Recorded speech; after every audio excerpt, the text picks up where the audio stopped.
Hi children, today we will go to learn about political science first lesson, meaning and importance of political science. ರಾಜ್ಯಶಾಸ್ತ್ರದ ಅರ್ಥ ಮತ್ತು ಮಹತ್ವ ಅಂತ ಹೇಳಿ. In this chapter you learn the concept of political science, the process of development in political science, the political thinkers and their contributions, the importance of political science. ಅಂದರೆ ನಾವು ಈ ಪಾಠದಲ್ಲಿ ಯಾವೆಲ್ಲ ಅಂಶಗಳನ್ನು ಕಲಿತೀವಿ ಅಂದರೆ the concept of political science ಅಂದರೆ ರಾಜ್ಯಶಾಸ್ತ್ರ ಅಂದರೆ ಏನು, ಅದರ ಬಗ್ಗೆ ಆ ಒಂದು ಕಾನ್ಸೆಪ್ಟನ್ನ ನಾವು ಕಲಿತಾ ಹೋಗ್ತೀವಿ. ರಾಜ್ಯಶಾಸ್ತ್ರ ಅಂದರೆ ಏನು ಅನ್ನೋದನ್ನು ಕಲಿತಾ ಹೋಗ್ತೀವಿ. The process of development in political science, ರಾಜ್ಯಶಾಸ್ತ್ರದ ಒಂದು ಏಳಿಗೆ ಅಂದರೆ ಅದರ ಒಂದು ಅಭಿವೃದ್ಧಿ. ರಾಜ್ಯಶಾಸ್ತ್ರ ಅಂತಕ್ಕಂಥ ಕಾನ್ಸೆಪ್ಟು, ಪೊಲಿಟಿಕಲ್ ಸೈನ್ಸ್ ಅಂತಕ್ಕಂಥ ಕಾನ್ಸೆಪ್ಟು ಹೇಗೆ ಹುಟ್ಕೊಳ್ತು, ಹೇಗೆ ಅದು ಡೆವಲಪ್ ಆಯಿತು ಅನ್ನೋದನ್ನು ಕಲಿತೀವಿ. Next the political thinkers and their contributions, ರಾಜಕೀಯ ಚಿಂತಕರು ಮತ್ತು ಅವರ ಕೊಡುಗೆ, ರಾಜ್ಯಶಾಸ್ತ್ರದ ಅಧ್ಯಯನದಲ್ಲಿ ಅವರ ಕೊಡುಗೆಯನ್ನು ನೋಡ್ತೀವಿ. Next the importance of political science, political science ನಮಗೆ ಏಕೆ ಬೇಕು, ಅದರ ಇಂಪಾರ್ಟೆನ್ಸ್ ಏನು ಅನ್ನೋದನ್ನು ನಾವಿಲ್ಲಿ ತಿಳಿತಾ ಹೋಗ್ತೀವಿ. Political science is one of the social sciences dealing with the political activities of man. It deals with the state and government. It studies the origin and nature of state and forms of political institutions. The study of state is the main subject matter of political science. ಏನು political science ಅಂದರೆ, political science is one of the social sciences dealing with the political activities of man. ಅಂದರೆ ಇದು ಕೂಡ ಒಂದು ಸಮಾಜದ social science ಏನಿದೆ ಅದರದ್ದು ಒಂದು ಪಾರ್ಟ್ ಪೊಲಿಟಿಕಲ್ ಸೈನ್ಸ್ ಅನ್ನೋದು. ಈಗ ಹಿಸ್ಟ್ರಿ ಜಿಯೋಗ್ರಫಿ ನೋಡ್ತೀವಲ್ವಾ, ಅದೇ ಥರ ಪೊಲಿಟಿಕಲ್ ಸೈನ್ಸ್ ಕೂಡ ಒಂದು ಪಾರ್ಟು. ಇದು ಯಾವುದ್ರ ಬಗ್ಗೆ ನಮಗೆ ತಿಳಿಸುತ್ತೆ ಅಂದರೆ it's dealing with the political activities of man, ಪ್ರತಿಯೊಬ್ಬ ಮನುಷ್ಯನ ಒಂದು ರಾಜಕೀಯವಾದಂತಹ ಅಂಶಗಳ ಬಗ್ಗೆ, ರಾಜಕೀಯ ಚಟುವಟಿಕೆಗಳ ಬಗ್ಗೆ ತಿಳಿಸುತ್ತೆ. ಈಗ ನಾವು ಇಷ್ಟು ಒಂದು ಸುವ್ಯವಸ್ಥಿತವಾಗಿ ಇದ್ದೀವಿ ಒಂದು ದೇಶದಲ್ಲಿ, ನಾವು ಒಂದು ದೇಶದ ಪ್ರಜೆಯಾಗಿ ಯಾವುದೇ ಒಂದು ನಿರ್ಬಂಧಗಳಿಂದನೇ ವ್ಯವಸ್ಥಿತವಾದ ಜೀವನವನ್ನು ನಡೆಸ್ತಿದ್ದೀವಿ ಅಂದರೆ ಅದಕ್ಕೆ ಹಲವಾರು ಒಂದು ಕಾರಣಗಳಿರುತ್ತಲ್ವ. ಅಂದರೆ ಕಾರಣಗಳು ಅಂದರೆ ಪ್ರಮುಖವಾಗಿ ಅಂದರೆ ನಮ್ಮ ಅನುಕೂಲಕ್ಕೆ ಬೇಕಾದಂಥ ಎಲ್ಲ ಅಂಶಗಳು ಇರುತ್ತಲ್ವ. ನಾವು ಭಾರತದ ಪ್ರಜೆ ಅಂತ ಕರೆಸ್ಕೋತೀವಿ. ಅದು ನಮ್ಮನ್ನು ಯಾರಾದರೂ ನೀವು ಈ ಪ್ರಜೆ, ಈ ದೇಶದ ಪ್ರಜೆ ಅಲ್ಲ ಅಂತ ಹೇಳಿ ಕರೀಲಿಕ್ಕಾಗುತ್ತಾ? ಇಲ್ಲ. ನಮಗೆ ನಾವು ಒಂದು ರಾಜಕೀಯವಾಗಿ ಒಂದು ಭೌಗೋಳಿಕವಾಗಿ ಒಂದು ಪ್ರದೇಶದ ಸ್ಥಿಮಿತತೆ ಒಳಪಟ್ಟಿದ್ದೀವಿ. ಮತ್ತು ನಾವು ಭಾರತೀಯ ಪ್ರಜೆಗಳು, ನಮಗೆ ಬೇಕಾದಂಥ ವ್ಯಕ್ತಿಯನ್ನು ನಾವು ಆಯ್ಕೆ ಮಾಡ್ಕೊಳ್ತೀವಿ. ಎಲೆಕ್ಷನ್ಸ್ ಎಲ್ಲ ಇರುತ್ತೆ. ಇವೆಲ್ಲ ಬಂದಾಗ ಪ್ರತಿಯೊಬ್ಬ ಮನುಷ್ಯನೂ ಕೂಡ ರಾಜಕೀಯವಾಗಿ ಹಲವಾರು ರಾಜಕೀಯ ಇಲ್ಲ ಅಂದರೆ ಈ ಒಂದು ಪೊಲಿಟಿಕಲ್ ಸೈನ್ಸ್ ಅಂತಕ್ಕಂಥದ್ದು ಇಲ್ಲ ಅಂದರೆ ನಮ್ಮ ಜೀವನ ಇಷ್ಟು ವ್ಯವಸ್ಥಿತವಾಗಿ ಇರ್ತಿರಲಿಲ್ಲ. ಎಲ್ಲದೂ ಕೂಡ ಕಾನೂನುಬದ್ಧವಾಗಿದೆ. ಸಂವಿಧಾನ ಆಗಿರ್ಬೋದು, ಅವೆಲ್ಲವೂ ಕೂಡ ಇದರಲ್ಲಿ ಬರ್ತಾ ಹೋಗುತ್ತೆ. ಮನುಷ್ಯನ ಜೀವನ ವ್ಯವಸ್ಥಿತವಾಗಿರಬೇಕು ಅಂದರೆ ಈ ಪೊಲಿಟಿಕಲ್ ಸೈನ್ಸ್ ಅಂತಕ್ಕಂಥದ್ದು ತುಂಬ ಇಂಪಾರ್ಟೆಂಟ್ ಆಗುತ್ತೆ. ಹೇಗೆ ಅನ್ನೋದನ್ನು, ಪೊಲಿಟಿಕಲ್ ಸೈನ್ಸ್ ಯಾಕೆ ಇಷ್ಟೊಂದು ಮಹತ್ವವನ್ನು ಪಡೆದಿದೆ, ಏನದು ಅನ್ನೋದನ್ನು ಮುಂದೆ ನೋಡ್ತಾ ಹೋಗೋಣ. It deals with the state and government, ಇದು ರಾಜ್ಯ ಮತ್ತು ಸರ್ಕಾರಗಳನ್ನು. ಈಗ ಒಂದು ರಾಜ್ಯ ಸುಕ್ಷೇಮವಾಗಿದೆ, ಸರ್ಕಾರ ಸುಭದ್ರವಾಗಿದೆ ಅಂದರೆ ಅಲ್ಲಿನ ಪ್ರಜೆಗಳಾದ ನಾವು ಕೂಡ ಸುಭದ್ರವಾಗಿದೆ ಅಂದರೆ ನಮಗೂ ಕೂಡ ಸೇಫ್ಟಿ ಇದೆ ಅಂತ ಅಲ್ವಾ. ಸೊ ಈ ರೀತಿ ಅಂದರೆ ಪ್ರತಿಯೊಬ್ಬ ಪ್ರಜೆಯೂ ಕೂಡ ನೆಮ್ಮದಿಯಿಂದ ಜೀವನನ ನಡೆಸಬೇಕು ಅಂದರೆ ಅಲ್ಲಿನ ರಾಜ್ಯ ಸುಖಕರವಾಗಿರಬೇಕಂದ್ರೆ ರಾಜ್ಯದಲ್ಲಿ ಇರ್ತಕ್ಕಂಥ ಎಲ್ಲ ರಾಜಕೀಯ ಚಟುವಟಿಕೆಗಳು ಸರಿಯಾಗಿರಬೇಕು. ಆಗ ಮಾತ್ರ ಪ್ರತಿಯೊಬ್ಬ ಪ್ರಜೆಯು ನೆಮ್ಮದಿಯಾಗಿರಲಿಕ್ಕೆ ಸಾಧ್ಯ. ಈ ರೀತಿ ರಾಜಕೀಯಕ್ಕೂ ಮತ್ತು ಪ್ರತಿಯೊಬ್ಬ ಪ್ರಜೆಗೂ ಸಂಬಂಧ ಇದೆ. ಹಾಗಂತ ರಾಜಕೀಯ ಅಂದ ತಕ್ಷಣ ಪ್ರತಿಯೊಬ್ಬ ಪ್ರಜೆನೂ, ದೇಶದೊಳಗಿನ ಪ್ರತಿ ವ್ಯಕ್ತಿನೂ ಕೂಡ ಎಲೆಕ್ಷನಿಗೆ ನಿಲ್ತಾನೆ, ಎಲ್ಲ ರಾಜಕೀಯದಲ್ಲಿದ್ದಾನೆ ಅಂತಲ್ಲ. ನಾವು ಚುನಾವಣೆಯಲ್ಲಿ ಒಬ್ಬ ವ್ಯಕ್ತಿಯನ್ನು ಆಯ್ಕೆ ಮಾಡ್ತಕ್ಕಂಥದ್ದು ಕೂಡ ನಮ್ಮ ಒಂದು ಪೊಲಿಟಿಕಲ್ ರೈಟ್ಸ್ ಅಲ್ವಾ. ಈ ರೀತಿ ಪ್ರತಿ ಪ್ರಜೆಗೆ, ರಾಜ್ಯಕ್ಕೆ, ನಾವು ರಾಜ್ಯದಿಂದ ಆಚೆ ಹೊರಗಡೆ ಇದ್ದೀವ, ಸಮಾಜದಿಂದ ಆಚೆ ಇದ್ದೀವ, ಇಲ್ಲ ಅಲ್ವಾ. ರಾಜ್ಯ ಸಮಾಜಗಳೆಲ್ಲವಕ್ಕೂ ಕೂಡ ನಾವು ಸಂಬಂಧಪಟ್ಟಿರೋದ್ರಿಂದ ಪ್ರತಿ ಪ್ರಜೆಗೂ ಕೂಡ ಈ ರಾಜಕೀಯ ಜ್ಞಾನ ಇರಬೇಕಾಗಿದ್ದು, ರಾಜಶಾಸ್ತ್ರದ ಜ್ಞಾನ ಇರಬೇಕಾಗಿದ್ದು ಅವಶ್ಯಕವಾಗಿದೆ. It deals with the state and government, ಇದು ರಾಜ್ಯ ಮತ್ತು ಸರ್ಕಾರದ ನಡುವಿನ ಸಂಬಂಧಗಳನ್ನು ತಿಳಿಸ್ತಾ ಹೋಗುತ್ತೆ. ಅವುಗಳನ್ನು ಕುರಿತಂತೆ ತಿಳಿಸುತ್ತೆ. It studies the origin and nature of state and forms of political institutions.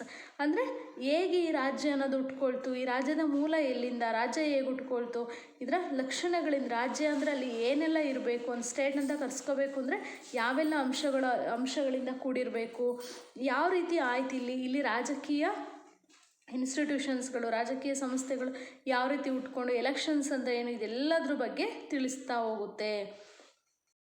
The study of state is the main subject matter of political science. ಈ ಪೊಲಿಟಿಕಲ್ ಸೈನ್ಸ್ದ ಪ್ರಮುಖವಾದಂಥ ಅಂಶ ಅಂದರೆ ದ ಸ್ಟಡಿ ಆಫ್ ಸ್ಟೇಟ್. ಇಡೀ ರಾಜ್ಯವನ್ನು, ಈ ಪೊಲಿಟಿಕಲ್ ಸೈನ್ಸ್ ಅಂದರೆ ರಾಜ್ಯಶಾಸ್ತ್ರ ಅಂತ ಹೇಳ್ತೀವಿ. ರಾಜ್ಯವನ್ನು, ಇಡೀ ರಾಜ್ಯದ ಕುರಿತಾಗಿ ಅಧ್ಯಯನ ಮಾಡ್ತಕ್ಕಂಥ ಶಾಸ್ತ್ರ ಆಗಿದೆ. ನೆಕ್ಸ್ಟ್ ನೋಡಿ, as a subject of study political science began with the Greece. ಅಂದರೆ ಈ ರಾಜ್ಯಶಾಸ್ತ್ರ ಅಂತಕ್ಕಂಥದ್ದನ್ನು ಪುಸ್ತಕದಲ್ಲಿ ಅಳವಡಿಸಿದ್ದು, ಅಂದರೆ ಇದನ್ನು ಒಂದು ವಿಷಯವನ್ನಾಗಿ ಅಧ್ಯಯನ ಮಾಡಬೇಕು ಅಂತೇಳಿ ಮೊಟ್ಟ ಮೊದಲಿಗೆ ನಮಗೆ ತೋರಿಸ್ಕೊಟ್ಟಂಥವ್ರು ಅಂದರೆ ಗ್ರೀಕ್ ದೇಶದವರು. ದೋ Egyptians, ಬ್ಯಾಬಿಲೋನಿಯನ್ಸ್, Persians, Indians and Chinese have mentioned their ideas or thoughts about politics much earlier to Greeks. They failed to develop it as systematic study. ಆದರೆ ಗ್ರೀಕರು ನಮಗೆ ತೋರಿಸ್ಕೊಟ್ರು. ಅಂದರೆ ರಾಜ್ಯಶಾಸ್ತ್ರದ ಅಧ್ಯಯನದ ಬಗ್ಗೆ ಮೊಟ್ಟ ಮೊದಲಿಗೆ ರಾಜ್ಯಶಾಸ್ತ್ರಕ್ಕೆ ಒಂದು ಇಂಪಾರ್ಟೆನ್ಸನ್ನು ಕೊಟ್ಟವರು ಅಂದರೆ ಗ್ರೀಕರು. ಪೊಲಿಟಿಕಲ್ ಸೈನ್ಸ್ ಅನ್ನೋದನ್ನು ಆ್ಯಸ್ ಎ ಸಬ್ಜೆಕ್ಟಾಗಿ ಇಂಪಾರ್ಟೆನ್ಸ್ ಕೊಟ್ಟವರು ಗ್ರೀಕರು. ಆದರೆ ಅವ್ರಿಗಿಂತ ಮುಂಚೆ ಈಜಿಪ್ಟ್ನವರು, ಬ್ಯಾಬಿಲೋನಿಯನ್ಸ್, ಪರ್ಷಿಯನ್ಸ್ಗಳು ಮತ್ತು ಇಂಡಿಯಾದವರು, ಚೈನೀಸ್, ಇವರೆಲ್ಲರೂ ಕೂಡ ಅದನ್ನು ಮೆನ್ಷನ್ ಮಾಡಿದರು. ಅಂದರೆ ದೇರ್ ಐಡಿಯಾಸ್, ಥಾಟ್ಸ್ನ ಮೊಟ್ಟ ಮೊದಲಿಗೆ ಈ ಎಲ್ಲ ದೇಶದವರು ಹೇಳಿದರು, ಅದ್ರ ಬಗ್ಗೆ ಥಿಂಕ್ ಮಾಡಿದ್ರು. ಬಟ್ ಅವ್ರ ಐಡಿಯಾಸು ಫೇಲ್ಯೂರ್ ಆಯಿತು. ಅದನ್ನು ವ್ಯವಸ್ಥಿತವಾಗಿ ಅಧ್ಯಯನ ಮಾಡೋದ್ರಲ್ಲಿ, ವ್ಯವಸ್ಥಿತವಾಗಿ ಅದನ್ನು ಅದ್ರ ಬಗ್ಗೆ ಅಧ್ಯಯನ ಮಾಡುವಲ್ಲಿ ಅವ್ರು ಸೋತರು. ಸೊ ಹಾಗಾಗಿ ಗ್ರೀಕ್ ದೇಶದವರು to develop as systematic study, Greek ದೇಶದವರು ಅದನ್ನು ವ್ಯವಸ್ಥಿತವಾಗಿ ಅಧ್ಯಯನದ ಶಾಸ್ತ್ರವನ್ನಾಗಿ ಮಾಡಿದ್ರು. Politics was given the status of an independent science by Greek. Politics ಅಂತಕ್ಕಂಥದ್ದು was given the status and independent science, ಇದು ಕೂಡ ಒಂದು ಸ್ವತಂತ್ರವಾದಂಥ ವಿಷಯವಾಗಿ ಗ್ರೀಕರಿಂದ ಮಾರ್ಪಟ್ಟಿತು. Greek philosophers like Socrates and his disciple Plato were great political thinkers. ಗ್ರೀಕ್ನ ಮಹಾನ್ ತತ್ವಜ್ಞಾನಿಗಳು, philosophers ಅಂದರೆ ತತ್ವಜ್ಞಾನಿಗಳಂದರೆ ಒಂದು ವಿಷಯದ ಬಗ್ಗೆ ಅಪಾರವಾದ ಜ್ಞಾನವನ್ನು ಹೊಂದಿದ್ದಂತಹ ಸಾಕ್ರೆಟೀಸ್ ಮತ್ತು ಅವನ ಶಿಷ್ಯನಾದಂಥ ಪ್ಲೇಟೋ, ಇವರು ಗ್ರೇಟ್ ಪೊಲಿಟಿಕಲ್ ಥಿಂಕರ್ಸ್. ಇವರು ಮಹಾನ್ ರಾಜಕೀಯ ಚಿಂತಕರುಗಳಾಗಿದ್ದರು. Plato in his famous book, Plato ಅಂತಕ್ಕಂಥ ವ್ಯಕ್ತಿ ತನ್ನ ಪ್ರಸಿದ್ಧವಾದಂಥ ಒಂದು ಪುಸ್ತಕವಾದಂಥ ರಿಪಬ್ಲಿಕ್ ಅನ್ನೋದಕ್ಕಂಥ ಪುಸ್ತಕವನ್ನು ಬರೆದ. ಇದರಲ್ಲಿ for the first time discussed the nature and function of state and government. ಒಂದು ರಾಜ್ಯ ಅಂದರೆ ಏನು, ಆ ರಾಜ್ಯದಲ್ಲಿ ಏನೇನೆಲ್ಲ ಕಾರ್ಯಗಳು ನಡಿಬೇಕು, ಒಂದು ಸರ್ಕಾರ ಅಂದ್ರೇನು, ಗೌರ್ನಮೆಂಟ್ ಅಂತ ಹೇಳ್ತೀವಲ್ವ, ಈಗ BJP ಸರ್ಕಾರ ಇದೆ, ಈಗ JDS ಸರ್ಕಾರ ಇದೆ ಅಂತ ಹೇಳ್ತೀವಲ್ವ, ಏನಿದು ಸರ್ಕಾರ ಅಂದರೆ, ಏನಿದು ಗೌರ್ನಮೆಂಟ್ ಅಂದರೆ, ಈ ಗೌರ್ನಮೆಂಟ್ ಹೇಗೆ ಫಾರ್ಮ್ ಆಗುತ್ತೆ, ಗೌರ್ನಮೆಂಟ್ ವರ್ಕ್ ಏನು, ಅದರ ಲಿಮಿಟೇಷನ್ಸ್ ಏನು, ಅದು ಹೇಗೆ ವರ್ಕ್ನ ಎಕ್ಸಿಕ್ಯೂಟ್ ಮಾಡುತ್ತೆ, ಪ್ರತಿಯೊಂದನ್ನು ಕೂಡ ರಿಪಬ್ಲಿಕ್ ಅಂತಕ್ಕಂಥ ಪುಸ್ತಕದಲ್ಲಿ ಅವನು, ಯಾರು, ಪ್ಲೇಟೋ, ಗ್ರೀಕ್ನ ಮಹಾನ್ ರಾಜಕೀಯ ಚಿಂತಕ, A great political thinker of Greek Plato, ಅವನು ಮೊಟ್ಟ ಮೊದಲ ಬಾರಿಗೆ ರಿಪಬ್ಲಿಕ್ ಅಂತಕ್ಕಂಥ ಪುಸ್ತಕದಲ್ಲಿ ಎಲ್ಲ ವಿಷಯಗಳನ್ನ ಡಿಸ್ಕಸ್ ಮಾಡ್ದ.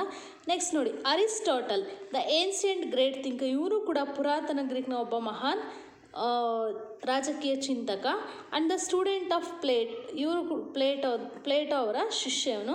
Is recognised as the father of political science. ನೋಡಿ ಇವ್ರನ್ನ ಅರಿಸ್ಟಾಟಲ್, ಈಗ ಎಕ್ಸಾಂಪಲಿಗೆ ಹೇಳ್ತೀವಲ್ವಾ, Herodotus was the father of history ಅಂತ ಹೇಳ್ತೀವಲ್ವಾ. ಸೊ ಅದೇ ಥರ ಪೊಲಿಟಿಕಲ್ ಸೈನ್ಸ್ಗೂ ಕೂಡ ಒಬ್ಬರು ಫಾದರ್ ಇದ್ದಾರೆ. ಪೊಲಿಟಿಕಲ್ ಸೈನ್ಸ್ಗೆ ಅರಿಸ್ಟಾಟಲ್, ಪ್ಲೇಟೋ ಇದ್ರಲ್ವಾ ಗ್ರೀಕ್ನ ಮಹಾನ್ ರಾಜಕೀಯ ಚಿಂತಕ, ಅವರ ಶಿಷ್ಯರಾದಂತಹ ಅರಿಸ್ಟಾಟಲ್ ಅಂತ ಹೇಳ್ಬಿಟ್ಟು ಅವ್ರನ್ನ ನಾವು ಫಾದರ್ ಆಫ್ ಪೊಲಿಟಿಕಲ್ ಸೈನ್ಸ್ ಅಂತ ಕರಿತೀವಿ.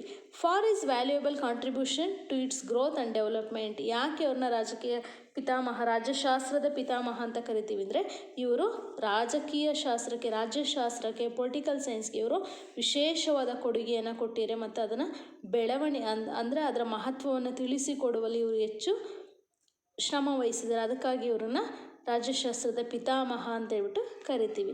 ಈ wrote the first treatise in political science called the politics. ಮೊಟ್ಟ ಮೊದಲಿಗೆ ಇವರು ದ ಪಾಲಿಟಿಕ್ಸ್ ಅಂತಕ್ಕಂಥ ಕೃತಿಯನ್ನು ಬರೆದ್ರು.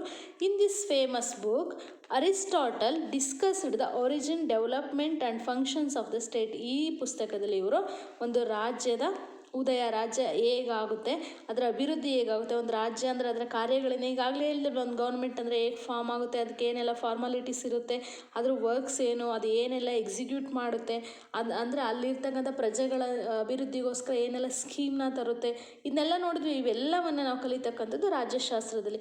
ಈ ರೀತಿಯಾದಂಥ ವಿಷಯಗಳನ್ನು ಮೊಟ್ಟ ಮೊದಲಿಗೆ ಅರಿಸ್ಟಾಟಲ್ ದ ಪಾಲಿಟಿಕ್ಸ್ ಅಂತಕ್ಕಂಥ ಬುಕ್ಕಲ್ಲಿ ಬರೆದ್ರು.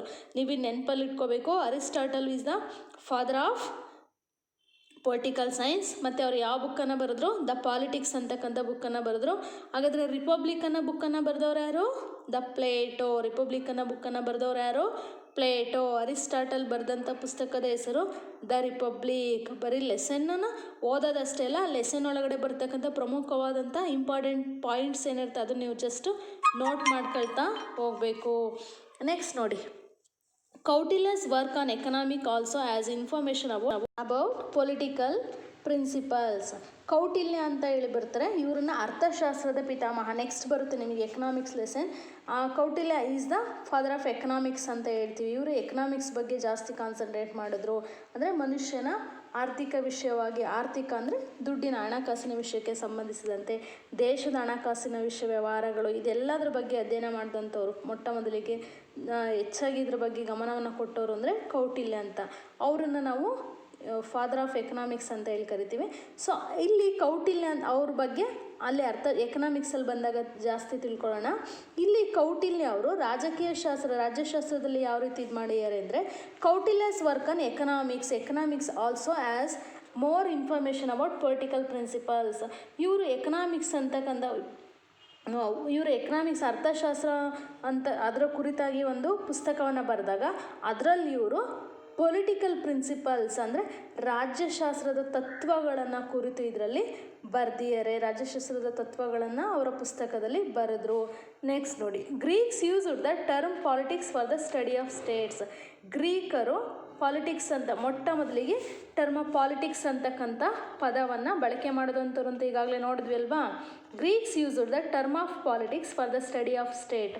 The term politics is derived from the Greek word polis, which means city, state, and therefore a subject which deals with the affairs of city, states, and its working was called politics by ancient Greeks. However, in modern times, scholars have preferred to use the term politics science for this study. Next ನೋಡಿ, ಮೊಟ್ಟ ಮೊದಲಿಗೆ ಈ ಗ್ರೀಕರಿಂದ politics ಅಂತಕ್ಕಂಥ ಪದ ಬಂತು ಅಂತ ನೋಡ್ತೀವಿ. The term politics is derived from the Greek word polis. ಈ ಪಾಲಿಟಿಕ್ಸ್ ಅಂತ ಯಾಕೆ ಕರೆದ್ರು ಅವರು ಅಂದರೆ, ಈ ಪಾಲಿಟಿಕ್ಸ್ ಅಂತಕ್ಕಂಥ ಪದ ಪಾಲಿಸ್ ಅಂತಕ್ಕಂಥ ಒಂದು ಗ್ರೀಕ್ ಪದದಿಂದ ಬಂದಿದೆ. ಪಾಲಿಸ್ ಅಂತಕ್ಕಂಥ ಪದದಿಂದ ಬಂದಿದೆ. ವಿಚ್ ಮೀನ್ಸ್ ಅಂದರೆ, ಪಾಲಿಸ್ ಅಂದರೆ ಏನಪ್ಪ ಅಂದರೆ ಸಿಟಿ, ನಗರ, ಸ್ಟೇಟ್, ರಾಜ್ಯ, ನಗರ ರಾಜ್ಯ ಅಂತೇಳಿ ಪಾಲಿಸ್ ಅಂದರೆ ನಗರ ರಾಜ್ಯ ಅಂತ ಮೀನಿಂಗನ್ನು ಕೊಡುತ್ತೆ. And therefore a subject which deals with affairs of city, state and its working was called politics by ancient Greeks. ಅಂದರೆ ಈ ಪುರಾತನ ಗ್ರೀಕರು ಗ್ರೀಕ್ನ ವರ್ಡ್ ಪಾಲಿಸಿಂದ ಪಾಲಿಟಿಕ್ಸ್ ಬಂತು ಅಂತ ನೋಡಿದ್ವಿ ಅಲ್ವಾ. ಈ ಪಾಲಿಸ್ ಅಂದರೆ ರಾಜ್ಯ, ನಗರ ಅಂತಕ್ಕಂಥ ಅರ್ಥವನ್ನು ಕೊಡುತ್ತೆ. ಸೊ ಅದರಿಂದ ಪಾಲಿಟಿಕ್ಸ್ ಅಂದರೆ ಈ ರಾಜ್ಯ ನಗರಗಳನ್ನು ಕುರಿತಾಗಿ ಅಧ್ಯಯನ ಮಾಡ್ತಕ್ಕಂಥದ್ದಾಗಿದೆ, ಅದರ ಕುರಿತಾಗಿ ಕೆಲಸ ಮಾಡ್ತಕ್ಕಂಥದ್ದಾಗಿದೆ. ಅದಕ್ಕೆ ಇದನ್ನು ಪಾಲಿಟಿಕ್ಸ್ ಅಂತೇಳಿ ಕರೆದ್ರು. However in modern times scholars have prefer to use term politics science for the study. ಆದರೆ ಇತ್ತೀಚೆಗೆ ಇದೇನಾಗಿದೆ, ಪಾಲಿಟಿಕ್ಸ್ ಅಂತ ಇದ್ದಿದ್ದು ಈಗ ಅದನ್ನು ಪೊಲಿಟಿಕಲ್ ಸೈನ್ಸ್ ಮೀನ್ಸ್ ಒಂದು ಅಧ್ಯಯನ ವಿಷಯ ಅಂತ ಹೇಳ್ಬಿಟ್ಟು ಪೊಲಿಟಿಕಲ್ ಸೈನ್ಸ್ ಅಂತ ಹೇಳಿ ಕರೆದ್ರು. ನೆಕ್ಸ್ಟ್ ನೋಡಿ, political science studies the origin, development, nature, administration, type, scope of state and rights and duties of the citizens. Political science is a study of all facets of state. ಅಂದರೆ political science ಅಂತಕ್ಕ ನಾವು ಈಗಾಗಲೇ ಮೇಲೆ ತುಂಬ ನೋಡಿದ್ವಿ ಅಲ್ವಾ. Political science studies the origin, development, nature and administration, type, scope of state. ಅಂದರೆ ಒಂದು ರಾಜ್ಯದ ಮೂಲ ರಾಜ್ಯ ಹೇಗೆ ಹುಟ್ಕೊಳ್ತು, ಆ ರಾಜ್ಯದ ಅಭಿವೃದ್ಧಿ ಏನು, ಆ ರಾಜ್ಯದ ಒಂದು ನೇಚರ್ ಹೇಗೆ, ಅಲ್ಲಿನ ಒಂದು ಆಡಳಿತ, ಎಲ್ಲದರ ಬಗ್ಗೆ ಅಲ್ಲಿನ ಒಂದು ರಾಜ್ಯ ಅಂತ ಕರೆಸ್ಕೋಬೇಕು ಅಂದರೆ ಅದು ಏನೆಲ್ಲ ರೈಟ್ಸ್ನ ನಮಗೆ ಕೊಟ್ಟಿದೆ, ಪ್ರಜೆಗಳಿಗೆ ಪಬ್ಲಿಕ್ಸ್ಗೆ ಏನೆಲ್ಲ ರೈಟ್ಸ್ನ ಕೊಟ್ಟಿದೆ, ಆ ರಾಜ್ಯದ ಡ್ಯೂಟೀಸ್ ಏನು, ಇದೆಲ್ಲದರ ಬಗ್ಗೆ ನಮಗೆ ಡ್ಯೂಟೀಸ್ ಆಫ್ ದ ಸಿಟಿಸನ್. ಪ್ರತಿಯೊಬ್ಬ ನಾಗರಿಕ ಅಂದರೆ ಬರೀ ಗವರ್ನಮೆಂಟ್ ನಮಗೆ ಕೊಡ್ತಕ್ಕಂಥದ್ದಲ್ಲ, ನಾವು ಕೂಡ ರಾಜ್ಯಕ್ಕೆ ಕೊಡುಗೆಯನ್ನು ಕೊಡಬೇಕಲ್ವ. ಆ್ಯಸ್ ಎ ಗುಡ್ ಸಿಟಿಸನ್ ಆಗಿ ನಾವು ನಮ್ಮ ಡ್ಯೂಟೀಸ್ಗಳೇನು, ಪ್ರತಿಯೊಬ್ಬ ನಾಗರಿಕನ ಡ್ಯೂಟೀಸ್ಗಳೇನು, ನಮಗೆ ಏನೆಲ್ಲ ರೈಟ್ಸ್ಗಳಿದೆ, ಇವೆಲ್ಲದರ ಬಗ್ಗೆ ಅಧ್ಯಯನ ಮಾಡುತ್ತೆ. ಇವೆಲ್ಲದರ ಬಗ್ಗೆ ಅಧ್ಯಯನ ಮಾಡ್ತೀವಿ. ನೆಕ್ಸ್ಟ್ ನೋಡಿ, political science is also the study of past, present and future of political institutions, political functions and political theories. ಅದಲ್ಲದೆ ಪೊಲಿಟಿಕಲ್ ಸೈನ್ಸ್ ರಾಜ್ಯಶಾಸ್ತ್ರ ಅಂತಕ್ಕಂಥದ್ದು ಸ್ಟಡಿ ಆಫ್ ಪಾಸ್ಟ್ ಅಂದರೆ ರಾಜ್ಯದ ಹಿಂದಿನ ಸ್ಥಿತಿಗತಿಗಳು ಮತ್ತು ಈಗಿನ ಸನ್ನಿವೇಶ ಮತ್ತು ಮುಂದಿನ ಭವಿಷ್ಯದ ಕುರಿತಾಗಿ, ಅಂದರೆ ರಾಜ್ಯ ಸರ್ಕಾರ ಇವೆಲ್ಲ ಮನುಷ್ಯನ ಜವಾಬ್ದಾರಿಯುತ ಅಂಶಗಳಲ್ವಾ. ಅಂದರೆ ರಾಜಕೀಯ ಪೊಲಿಟಿಕಲ್ ಇನ್ಸ್ಟಿಟ್ಯೂಷನ್ಸ್ಗಳ ರಾಜಕೀಯವಾದಂಥ ಒಂದು ಚಟುವಟಿಕೆಗಳ ಇನ್ಸ್ಟಿಟ್ಯೂಷನ್ಸ್ ಅಂದರೆ ರಾಜಕೀಯ ಸಂಸ್ಥೆಗಳು ಅಂತ ನೆಕ್ಸ್ಟ್ ಮುಂದೆ ಬರುತ್ತೆ. ಅದರ ಒಂದು ಪಾಸ್ಟ್ ಅಂದರೆ ಹಿಂದಿನ ಸ್ಥಿತಿಗತಿ, ಈಗಿನ ಮತ್ತು ಮುಂದಿನ ಭವಿಷ್ಯದ ಸ್ಥಿತಿಗತಿ, ಇವೆಲ್ಲವನ್ನು ಕುರಿತು ಅಧ್ಯಯನ ಮಾಡುತ್ತೆ. Political function and political theories, ರಾಜ್ಯದ ಕರ್ತವ್ಯಗಳ ಬಗ್ಗೆ ಇದು. ಒಟ್ಟಾರೆಯಾಗಿ ನೋಡೋದಾದರೆ ಈ ಪೊಲಿಟಿಕಲ್ ಸೈನ್ಸ್ ರಾಜ್ಯಶಾಸ್ತ್ರ ಅಂತಕ್ಕಂಥದ್ದು ದ ಸ್ಟಡಿ ಆಫ್ ಸ್ಟೇಟ್ ರಾಜ್ಯ, ದ ಸ್ಟಡಿ ಆಫ್ ಗವರ್ನಮೆಂಟ್ ಸರ್ಕಾರ, ಸ್ಟಡಿ ಆಫ್ ಹ್ಯೂಮನ್ ಪಾಲಿಟಿಕ್ಸ್